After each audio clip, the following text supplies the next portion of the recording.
বিভাজিত হৈ পৰা অসমীয়া জাতিটোক আচলতে যাৰ কৰুণ মৃত্যুৱে একত্ৰিত কৰিলে অসমৰ এই অমৰ সত্তা জুবিন গাৰ্গ তেখেতৰ শেষকৃত্য সমাপন হোৱাৰ 24 ঘণ্টা নহওঁতেই মই ভবা নাছিলো যে আৰু এটা ভিডিঅ' নিৰ্মাণ কৰি মানুহৰ সময় ল'ব লাগিব, মানুহক কিছু কথা ক'ব লাগিব। কিন্তু যোৱা কেইটামান ঘণ্টাৰ বা যোৱা দুটামান দিনৰ ঘটনা প্ৰবাহ এনেধৰণে বৈছে যে আচলতে কিছু কথা নকৈ নোৱাৰি।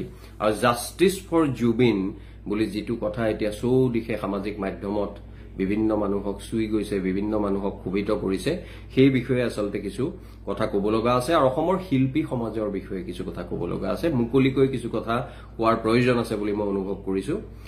অকমান হয়তো উষ্মা আৰু ক্ষোভ থাকিব পাৰে, কিন্তু যিমান পাৰো মই সেইখিনি কথা বিনম্ৰতাৰে পৰিৱেশন কৰিবলৈ চেষ্টা কৰিম। প্ৰথম কথা, মুখ্যমন্ত্ৰীক সকলোৱে ধন্যবাদ কৃতজ্ঞতা যাচিছে ডক্টৰ হিমন্ত বিশ্ব শৰ্মাক। মই সেই মিছিলৰ লগত হ'ব লাগে কাৰণেই যোগদান কৰিব বিচৰা নাই, কিন্তু তেওঁৰ যিটো পাৰ্চনেল টাচ, তাৰমানে মুখ্যমন্ত্ৰী হিচাপে কৰাৰ বাহিৰেও সেই 19 তাৰিখৰ দিনটোৰ পৰা আৰম্ভ কৰি কালিলৈকে যিটো ধৰণেৰে তেওঁ কামটো সমাপন কৰিলে, সেই কথাটোত এটা কথা ওলাইছে যে জুবিন গাৰ্গৰ সত্তাটোক বা জুবিন গাৰ্গক তেওঁ কিমান ভাল পাইছিল, জুবিন গাৰ্গক কিমান মৰম কৰিছিল। সেইবাবে মই তেখেতক সাধুবাদ দিছো, কৃতজ্ঞতা যাচিছো আৰু ক'ব বিচাৰিছো জাষ্টিছ ফৰ জুবিনৰ যিটো কথা, যিটো এটা যুক্তিসংগত দাবী অসমৰ সাধাৰণ মানুহে কৰিছে, বিভিন্ন অন্যজনেও কৰিছে, কিন্তু সাধাৰণ মানুহে অতি তেওঁলোকৰ মনৰ মই কি কম নিষ্ঠাৰে সৈতে সততাৰে সৈতে কৈছে, সেই কথাটোক লৈ যোৱাৰ ক্ষেত্ৰত যিটো তাৰ ইপ্সিত লক্ষ্য, সেই ক্ষেত্ৰত কিন্তু মুখ্যমন্ত্ৰীগৰাকীয়ে এটা ঐতিহাসিক ভূমিকা লোৱাটো আমি বিচাৰো। আৰু সেইবাবেই তেখেতক ধন্যবাদ জনাই এইখিনি অনুৰোধ কৰিছো। আৰু লগতে এটা সৰু কথা মই কৈ ল'ব বিচাৰিছো যে অসমৰ জাতীয় জীৱনৰ আন এজন বৰেণ্য ব্যক্তি, সৰ্বতোকালৰ সৰ্বশ্ৰেষ্ঠ 10 গৰাকী অসমীয়াৰ ভিতৰত এজন ডক্টৰ হীৰেন গোহাঁই। আপোনালোকৰ হয়তো মতবাদৰ কিছু পাৰ্থক্য আছে, মতান্তৰ আছে, কিন্তু তেখেতৰ নাম লৈ কালি গধূলি বা কালি ৰাতি কিছুমান নোকোৱা কথালৈ সামাজিক মাধ্যমত এটা দুষ্ট চক্ৰই যিবোৰ কথা প্ৰচাৰ কৰিছে, সেই প্ৰচাৰটো কিন্তু নিৰ্মূল কৰিব লাগে। সেইটো দায়িত্ব বুলি মই ভাবো। মই অনুৰোধ জনাইছো, আৰক্ষী প্ৰশাসনকো মই অনুৰোধ জনাইছো। এতিয়া তৃতীয় কথাটো হ'ল, মই শিল্পী সমাজৰ কাৰো মনত মই আঘাত দিব খোজা নাই, কাৰণ মনত মই অলপ কথাবোৰ মোৰ কঠোৰ হয়, মই যুক্তিৰে ক'বলৈ চাওঁ আৰু কোৱাৰ ধৰণৰ বাবেও কঠোৰ যেন লাগে, কিন্তু মই কাকো আঘাত দিব নিবিচাৰো। কিন্তু এটা কথা পাৰ্থক্য জল পটপট হৈ ওলাই পৰিছে যে অসমৰ সাধাৰণ ৰাইজ আৰু শিল্পী মানে মই 10ৰ পৰা প্ৰায় 20 গৰাকীমান বৰেণ্য শিল্পীক দেখিছো, নতুন শিল্পীক দেখিছো। তেওঁলোকে বিভিন্ন মাধ্যমত, টেলিভিছনত, সামাজিক মাধ্যমত লিখাৰ জৰিয়তে তেওঁলোকে কিন্তু জুবিনৰ প্ৰতি যে ন্যায় লাগে সেই কথাটো কিন্তু তেওঁলোকে অকপতে কৈছে। মই তেওঁলোকৰ নাম এইকাৰণে লোৱা নাই, কাৰণ কাৰোবাৰ নাম ললে কাৰোবাৰ নাম থাকি যাব আৰু এটা বিভ্ৰান্তিৰ সৃষ্টি কৰিব। কোনো ধৰণৰ বিভ্ৰান্তিৰ সৃষ্টি কৰাটো বৰ্তমান কোনো এজন অসমক ভাল পোৱা সচেতন মানুহৰ উদ্দেশ্য হ'ব নালাগে। কিন্তু শিল্পী সমাজ বুলি ক'লে অসমৰ শিল্পী সমাজ কিমান বৰ্ণিল, কিমান বৰ্ণাঢ্য, অসমীয়া জাতিটোক কিমান গৌৰৱ কৰিব পৰা থল। আগৰ শিল্পীসকলৰ কথা মই নাযাওঁ, এই জীৱিত শিল্পীসকলে আমাক দিছে। বৰঞ্চ আমি কেতিয়াবা সমালোচিত হওঁ যে অসমীয়া মানুহে কাম কাজ কমকে কৰে, শ্ৰম বিমুখ, কিন্তু কৃষ্টি সংস্কৃতি আগুৱাই লৈ যোৱাৰ ক্ষেত্ৰত পৃথিৱীৰ অন্যান্য জাতিতকৈ আমি যেন আগবঢ়া। সেইটো এটা বেলেগ প্ৰসংগ। কিন্তু সেই শিল্পী সমাজ আজি যদি সামগ্ৰিকভাৱে চাওঁ, তেওঁলোক কিন্তু সোচ্চাৰ হৈ উঠা নাই। তেওঁলোকে মুখ্যমন্ত্ৰী বা অন্যান্য চৰকাৰকো যিটো মাত্ৰাত, যিটো ধৰণে দাবী জনাব লাগিছিল যে জুবিন গাৰ্গৰ মৃত্যুৰ এটা নিৰপেক্ষ উচ্চস্তৰীয় পানী নসৰকা তদন্ত লাগে, সাধাৰণ মানুহে কৈছে, সদৌ অসম ছাত্ৰ সন্থাই কৈছে, জাতীয়তাবাদী যুৱ ছাত্ৰ পৰিষদে কৈছে, কৃষক মুক্তিয়ে কৈছে, অন্যান্য বহু সংগঠনে কৈছে। কিন্তু শিল্পী সমাজ বুলি মই কোৱা নাই যে শিল্পী সমাজৰ কোনো সভাপতি সম্পাদক বুলি নহয়। প্ৰতিগৰাকী শিল্পী অসমৰ মানুহৰ বাবে সন্মানীয়। প্ৰতিগৰাকী শিল্পীয়ে এতিয়া যিসকলে কৈছে তেওঁলোকৰ কথা মই নাই কোৱা, এতিয়া যাতে কোনো অংক আৰু সমীকৰণ নকৰে, তেওঁলোকে যেন এইটো নাভাবে যে কিবা এটা কলে চৰকাৰে বেয়া পাব। চৰকাৰে বেয়া নাপায় বুলি অন্তত এই ক্ষেত্ৰত মইতো চৰকাৰৰ প্ৰতিনিধি নহয়, কিন্তু যোৱা 5 দিনৰ মই যিবোৰ পদক্ষেপ দেখিলো ডক্টৰ হিমন্ত বিশ্ব শৰ্মাৰ আৰু তেওঁৰ মন্ত্ৰীসভাৰ অন্যান্য সদস্যৰ, আৰক্ষী বাহিনীৰ, মোৰ দৃঢ় বিশ্বাস চৰকাৰে বেয়া নাপায়। গতিকে আপোনালোকে আপোনালোকৰ কণ্ঠটো ব্যৱহাৰ কৰক অসমৰ স্বাৰ্থত। যদি জুবিন গাৰ্গৰ দৰে এগৰাকী শিল্পীৰ অকাল বিয়োগত ৰহস্যঘন হৈ পৰা সময়ত আমি যদি ন্যায়ৰ কথা ক'ব নোৱাৰো, আমাৰ এই শিল্পী সত্তাৰ প্ৰয়োজনীয়তা কি? এই শিল্পী কেৱল আমি গায়ক গায়িকা হৈহে থাকিলো, আমি কিন্তু সমাজৰ ভালৰ বাবে আমাৰ শিল্পী সত্তাক উৎসৰ্গিত কৰিব নোৱাৰিলো। তাৰ বিপৰীতে আপোনালোকে চাওকচোন, অসমৰ সাধাৰণ মানুহক হয় আবেগ আছে, উষ্মা আছে, ক্ষোভ আছে, কোনোবাই আনকি নকৰিব লগা কামো কৰিছে। আমি সেইখিনি কথা বাৰণ কৰাৰ বাবে আৰক্ষীয়ে লোৱা ভূমিকাক সাধুবাদ দিছো আৰু কৈছো যে কোনো মানুহে আইনৰ শাসনৰ ঊৰ্ধত কাৰো আবেগ, কাৰো যুক্তি যাব নোৱাৰে। কিন্তু সাধাৰণ ৰাইজে আজি যিটো হাৰত যেনেকৈ জুবিনৰ বাবে ন্যায় বিচাৰিছে, অসমৰ শিল্পী সমাজে যেন নাই বিচৰা বা কমকৈ বিচাৰিছে। নাই বিচৰা বুলি ক'লে ভুল হ'ব, মোৰ এনে এটা অনুভৱ হৈছে। এনে অনুভৱ যাতে অতি সোনকালতে নিৰ্মূল হওক। এই সময়ছোৱাত তেওঁলোক হয়তো অনুভৱী মানুহ, সংবেদনশীল মানুহ, দুখত আছিল।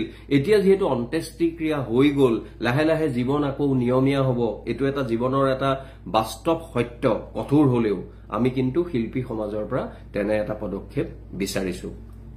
আৰু এটা কথা মই শেষত ক'ব বিচাৰিছো যে জ্যোতিষক লৈ কোনোবাই জ্যোতিষ বিশ্বাস কৰে, মই নকৰো, মই আঙুঠি নিপিন্ধো, কিন্তু জ্যোতিষ বিশ্বাস কৰা মানুহৰ তেওঁলোকৰ আবেগখিনিক মই কিন্তু অশ্ৰদ্ধা, অৱমাননা কৰিব নিবিচাৰো। কিন্তু এটা কথা মুকলিকে কম যে জুবিন গাৰ্গৰ অকাল মৃত্যুৰ পিছতেই তেওঁৰ ক'ত জন্ম হ'ব, কোনে তেওঁৰ কথা আগতে কি কৈছিল, এই বিভিন্ন কথা ওলাইছে। এইবোৰ কথাইও অপ্ৰয়োজনীয়তা, ধূসৰতাৰ সৃষ্টি কৰে। মই সেইসকল জ্যোতিষীক সন্মান সহকাৰে এটা প্ৰশ্ন সুধিব বিচাৰিছো, আপোনালোকে যদি ইমান পাৰে কওক, জুবিন গাৰ্গৰ সেই মৃত্যুৰ কথা আপোনালোকে আগতে কৈছিল নেকি? জুবিন গাৰ্গৰ মৃত্যুৰ লগত কোন জড়িত আছে, কোনোবা শক্তিশালী পক্ষ জড়িত আছে নেকি?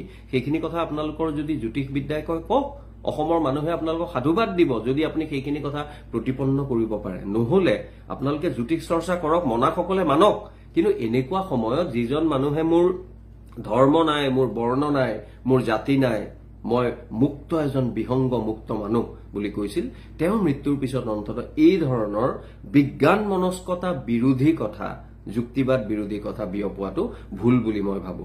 আৰু মই শেষত এটা কথা ক'ব বিচাৰো যে আয়োজকসকলৰ কথা লৈ শিল্পী সমাজৰ কথাৰ লগতো সেই কথাটো হয়তো প্ৰাসংগিক হৈ পৰিব যে শিল্পী সমাজে নাজানো কিহৰ বাবে, মই অলপ আগতে কোৱা অলপ মৌন হৈ আছে, চৰকাৰৰ বাবে নে আয়োজকৰ বাবে।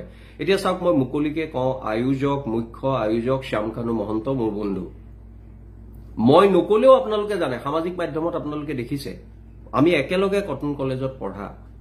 বন্ধুত্ব গুৰুত্বপূৰ্ণ, মোৰ বাবে সাংঘাতিক গুৰুত্বপূৰ্ণ, অকল শ্যামকানুৰ লগতে নহয়, সকলোৰে লগত। কিন্তু সেই বন্ধুত্ব আৰু অসমৰ মানুহৰ যুক্তিসংগত দাবীটো কেৱল শাস্তিৰ নহয়, দাবী তদন্তৰ। সেই তদন্তৰ ক্ষেত্ৰত মই একমত যে আইনৰ শাসনৰ জৰিয়তে পানী নসৰকা তদন্ত হৈ, মই বেলেগৰ নাম নলওঁ কাৰণ তেওঁলোক মোৰ বন্ধু নহয়, শ্যামকানু মহন্ত আৰু অন্যান্যসকলৰ বিৰুদ্ধে যিবোৰ অভিযোগ উঠিছে সেই অভিযোগ নিৰ্মূল হ'ব লাগিব, দোষীয়ে শাস্তি পাব লাগিব। সেই কথাটো মই মুকলিকে কওঁ। সেইখিনি কথাও বিভিন্ন মানুহে মোক সুধি আছে, বিভিন্ন মানুহে কৈ আছে। কিন্তু তাৰ লগত আৰু এটা কথা কিন্তু ক'ব লাগিব, শ্যামকানু মহন্তই দোষ কৰিছে, শাস্তি হওক, তদন্ত হওক। কিন্তু শ্যামকানু মহন্তই যদি দোষ কৰিছে বা তেওঁ কৰা কামৰ বাবে আপুনি ভাস্কৰজ্যোতি মহন্ত, ননীগোপাল মহন্তক কিহৰ বাবে টানি আনে? এইটোতো ভাল কথা নহয়। ভাস্কৰজ্যোতি মহন্তই যদি আন কথাত কেতিয়াবা কিবা তেনেকুৱা কাম কৰিছে সমালোচনা কৰক, মই কিহৰ বাবে কম? মই নিজে সমালোচক বুলি মানুহে জানে, মানুহে ভালো পায়, মানুহে কিছুৱে বেয়াও পায় যে আপুনি খালি সমালোচনা কৰে। ননীগোপাল মহন্তই যদি তেনে কাম কৰিছে কৰক, কিন্তু শ্যামকানু মহন্তই কৰা কামৰ বাবে অন্যান্যসকলক টানি অনাটো মই বৰ ভাল কথা বুলি নাভাবো। মোৰ কথা আপোনালোকলৈ অনুৰোধ, আপোনালোকে ভাবি চাব। পুনৰ কওঁ, এটা পানী নসৰকা উচ্চস্তৰীয় তদন্ত সন্মানীয় মুখ্যমন্ত্ৰী ডক্টৰ হিমন্ত বিশ্ব শৰ্মা ডাঙৰীয়াই অসমৰ মানুহ আশ্বস্ত হ'ব পৰাকৈ কৰক। আৰু এই জাষ্টিছ ফৰ জুবিন, এই কথাটো লৈ যাতে অসমৰ মানুহে অন্যান্য সমস্যাৰ ক্ষেত্ৰত যে দীৰ্ঘদিন চিঞৰিব লগা হৈছে, আৰ্তনাদ কৰি থাকিব লগা হৈছে, এনে চিঞৰ বাখৰ আৰ্তনাদ যাতে কৰিব লগা নহয়, সেইটোৱে মোৰ কামনা, সেইটোৱে মোৰ আহ্বান। ধন্যবাদ। নমস্কাৰ, আমি আছো জুবিনদাৰ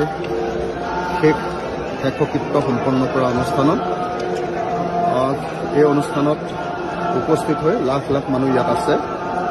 আমি অসমবাসী ৰাইজক সকলোকে অনুৰোধ জনাইছোঁ, আজি আমি জুবিনদাক বিদায় দিম আৰু বিদায় দিয়াৰ পাছত জুবিনদাৰ যি মৃত্যু, ৰহস্যজনক যি মৃত্যু, সেই মৃত্যুৰ তদন্ত বিচাৰি, CBI তদন্ত বিচাৰি আমি সমগ্ৰ অসমৰ ৰাইজে অসম চৰকাৰক আৰু ভাৰত চৰকাৰক হেঁচা দিম যে আমাৰ আটাইতকৈ মৰমৰ শিল্পীজনৰ মৃত্যুৰ এটা CBI তদন্ত হ'ব লাগে।